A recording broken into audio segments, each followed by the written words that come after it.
Good morning. I want to talk about ISIS design today, specifically about ISIS level 2, level 1. It's quite interesting. Before I forget everything, I think I better just record it. So here is the design, okay? This design is about ISIS level 2, level 1, and also about using a multiple instances of ISIS to achieve kind of scaling. Okay, you don't need to. I mean, I'm not suggesting you should do this hierarchical design. Sometimes the best option, if you do it very clean, is to use single ISIS flat level 2. Okay, that's the best option. If you can, just stick with level 2 ISIS, which scales to thousands of routers today. But in some cases, if you really feel yourself that you want to do a hierarchical design, if you like the complexity, yeah, please do it. The option is there. You can do it. Okay, so I'm showing you one thing. Here you see that so these 4 boxes, this is level 2. So on the green area is level 2, and the blue area, the blue where I put in, that's level 1 ISIS, okay? And this green and blue are in the same ISIS process, so that's fine, okay? All the prefixes from level 2 will be leaked into level 1. Why do you want to do that? Because you want the /32, so look back, which you can build PE to PE MPLS paths, okay? MPLS requires the /32 to be distributed everywhere, so you can build end-to-end LSPs, okay? So now on this side, on this rerouter is basically participating another ISIS instance of process, okay? So on these 2 routers, there's 2 ISIS process running. One is this one, that is with the green and blue, and then this is the red one. And there are redistributions between these 2 processes. And you can imagine that this kind of redistribution is quite complex, okay? Why is it complex? Because router 2, H run 2 and H run 4, these 2 routers are, especially the 2, okay?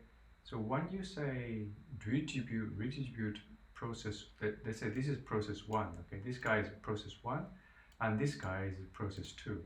The red area is process 2, and the green and blue is process 1. When you redistribute from 1 to 2, it's the route you have to take care on this router, on the router 2, what route that you want to redistribute on its routing table, what kind of routes are representing, okay? For example, how do you reach H run 1? Okay, is it in the ISIS level 2 or level 1? And especially for example, on his, you need to leak his own IP address, right? The loopback 0 address. Loopback 0, so where is this loopback 0 placed? On which level? Is it on level 2 you place them in, or you place them in level 1? Okay, or is it directly connected route? So when you say, in Juniper you always say source protocol. Source protocol means from which protocol you want to redistribute, okay? Here if you say redistribute ISIS from process 1 to process 2, so all the ISIS route are picking this one, right, and picking this one, but might not be his loopback 0 address, right? So that's the thing that you need to take care of. So what source protocol, when you redistribute, are you talking about? Okay, so make sure that you know where the source is. I mean, particularly from the viewpoint of HRAN number 2, this router, how does he get his route from? Is it from static? Is it from source? From the ISIS? Is it from level 1, level 2? Is it from a connected route? So it's you need to be quite specific about it. And when you are, when you do redistributing, mutual redistribution, you always still have to take care about the loops, okay? If you don't take care of the loops, then it's easily forming a loop between these two protocols, okay? So what I do is I'm using tags between these two processes. So if I leak the routes from this side to this side, I would tag it with 333, and then when I import it from the other side to re-import the route, I will say all the routes that I tagged with 333 is going to be filtered. Okay, vice versa. When I redistribute the red area into the green and blue, and I say I'm going to use ISIS tag 222, and then on the other side, when I redistribute again back, I will filter any route that is 222. Okay. So let's take a look on the lab. So this is the fantastic dcloud lab. Dcloud is so cool. You can use the Cisco modeling lab to build such a lab in a very easy way. I can save it anytime. You see, if I say I want to save the config, okay, and I can just select all the routes, and I say extract config. Okay, now it's trying to extract the config from all the routers. Okay, it's gonna take a bit of time. This is still turning. Okay, still turning. And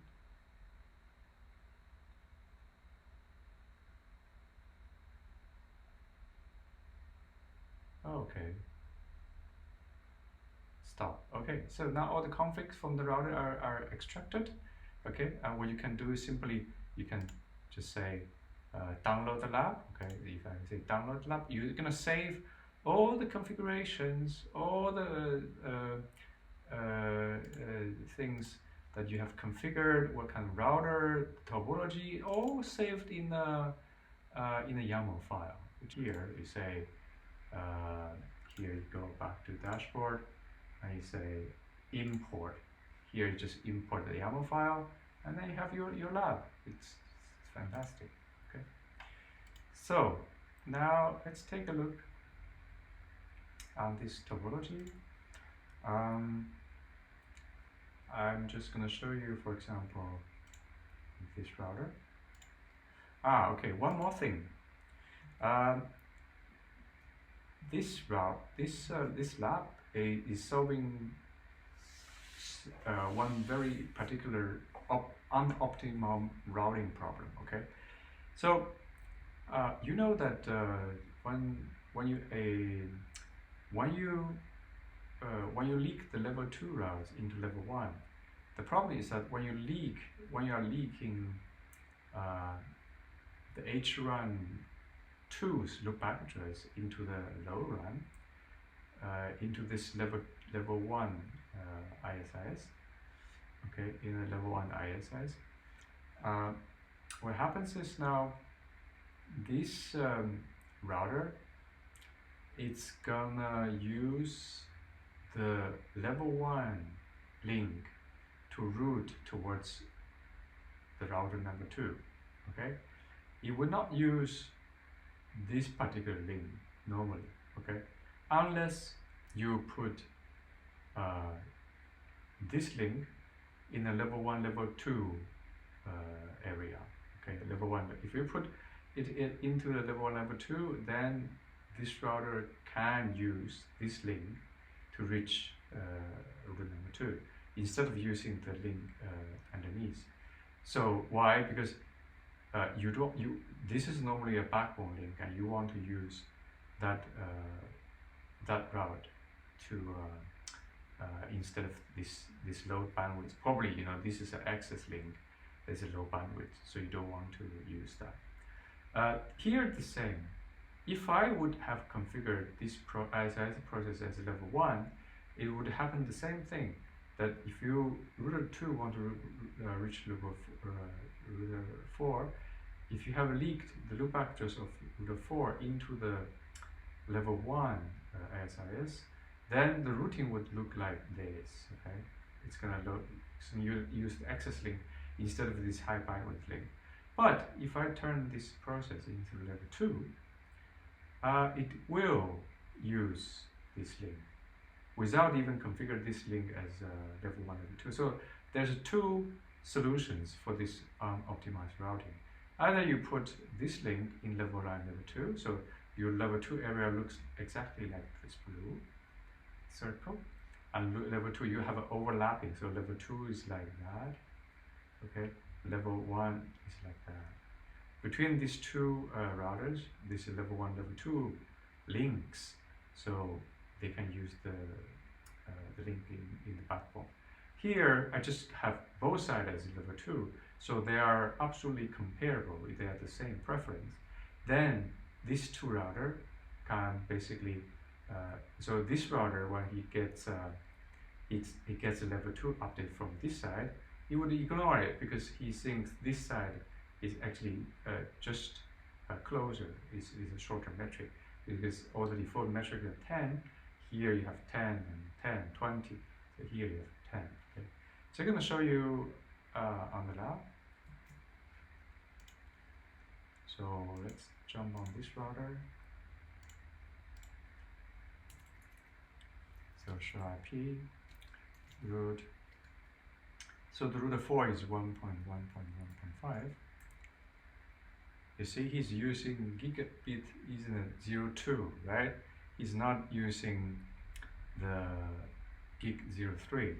Okay, if you want to show the database, so I want to show the process 2. So process 2 is the one that router 2, router 4, and router 3 is residing in. These three routers are building ISIS level 2, right? So in the process 2 database, you only see 3 routers. Okay, so you don't see any others. Whereby on the router process 1, which is the backbone, you would see actually on the if you want to check only the level 2 database,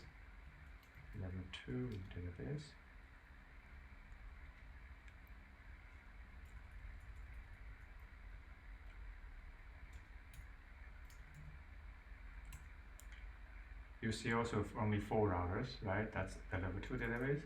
And you see, if you check level 1, you also see 4 routers.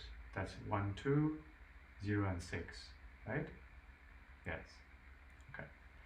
So they are completely separate. Each these two are leaking, these two are redistributing, and we're fine. So let's check if the routes are on the optimum path.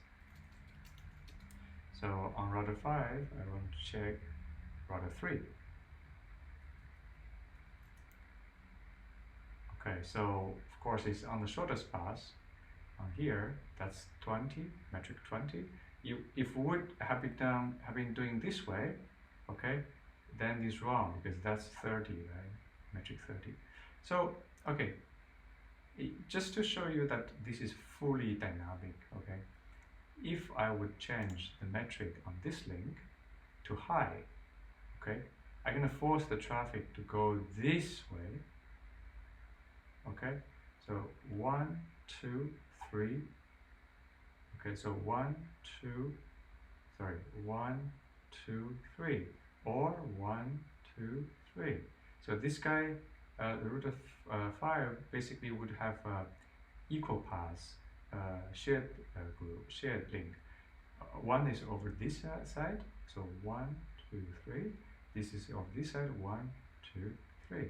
Okay, let's see if that works fine.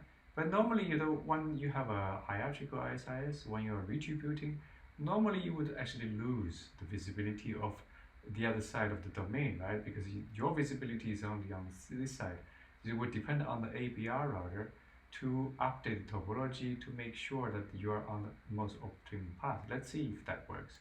Okay, now I'm going to go to the router 4. Interface 0.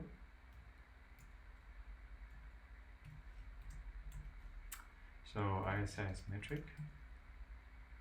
So it was 10, let's change to 50. Level 2, right? I only configured level 2 there. So now changed. Now on the router 5, let's check again. Before used to be on the gig 01, right? Okay, so now let's check again. Yeah, so now we have a load balancing between 1 and 2. Why? Because here is 1, 2, 3. 30, metric city, 1, 2, 3. Okay? Okay, I'm gonna roll it back.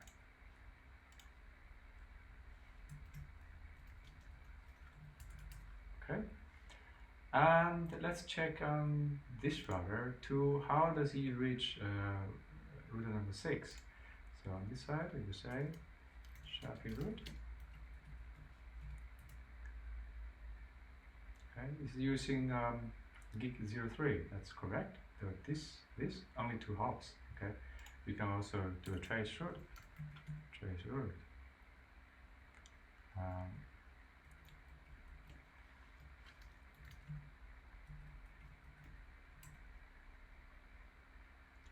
I'm using MPLS. See, it's just 2 hops. Okay, and let's check to how does he reach router number 5. I should go this way, right? Not this way, right? Let's check.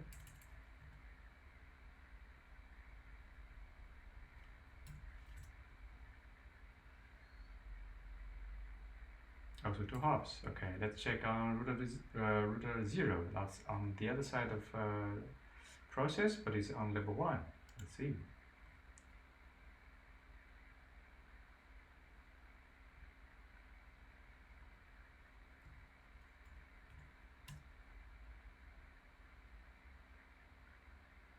Three hops. Fantastic. That's exactly on the optimal path. And let's check on, just to test the thing that I said before. This one will reach this one exactly over 1 hop without going like underneath, okay?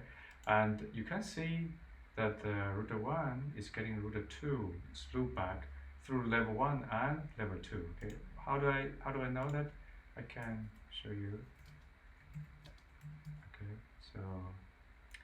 so let's say router 1 as process 1 database level 1, and let's check how router 2 is telling router 1. Okay, so looking at the router 2 in the ISIS level 1 database, let's say purpose. Okay, so you see that 1.1.1.2, this guy has announced this loopback, right? And he also gets it from the router in the level 2. Okay, let's check the level 2 ISIS. So 1.1.1.2, right? Yeah, so from both levels you get it. And how does the root look like? Sharpie root.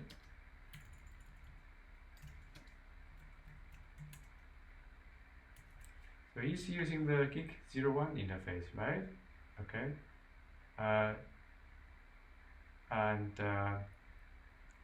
basically he's using level 1. But why is not going underneath? Because this adjacency is a level 1, level 2 adjacency. Okay, let's check. Show CLS neighbor gig 01. See here that this is a level 1, level 2 adjacency. So you can use this link as well as level 1. So do trace root.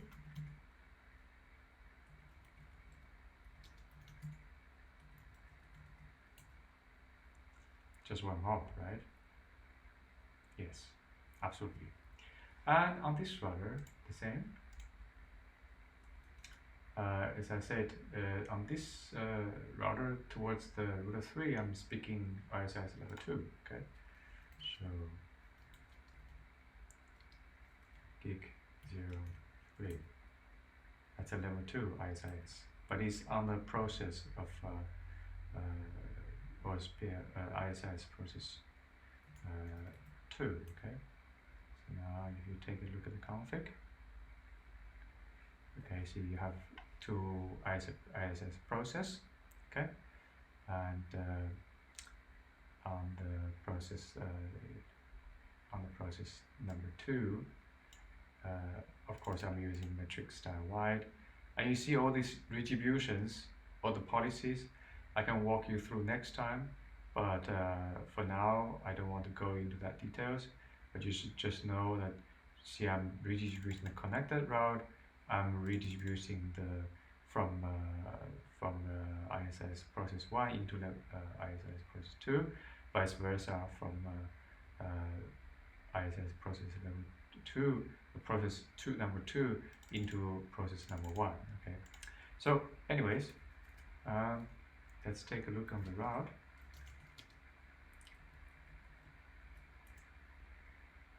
Okay, so it's using the gig02 instead of this path, right?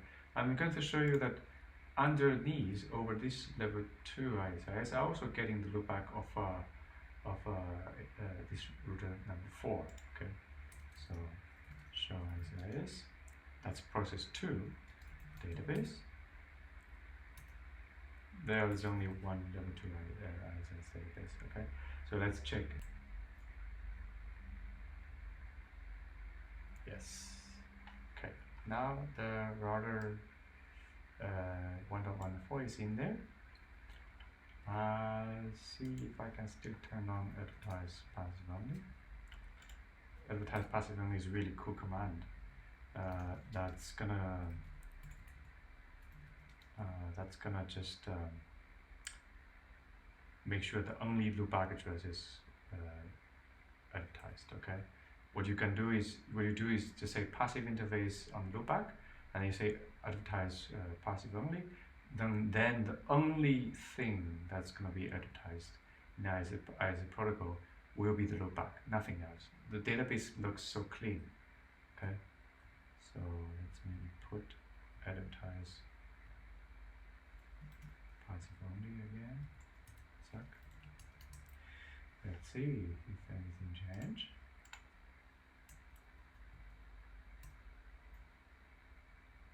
Okay, we still have the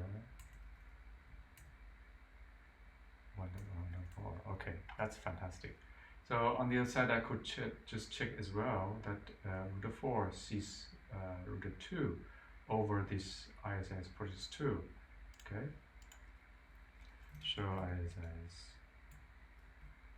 2 database.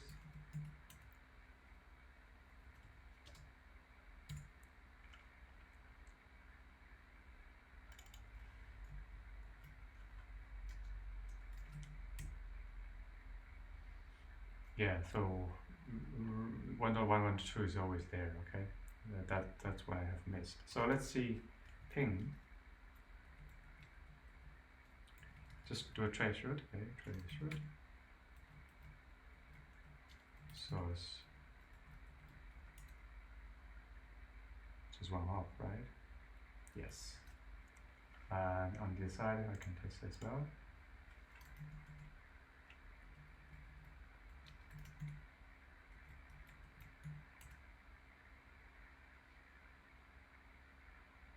Okay.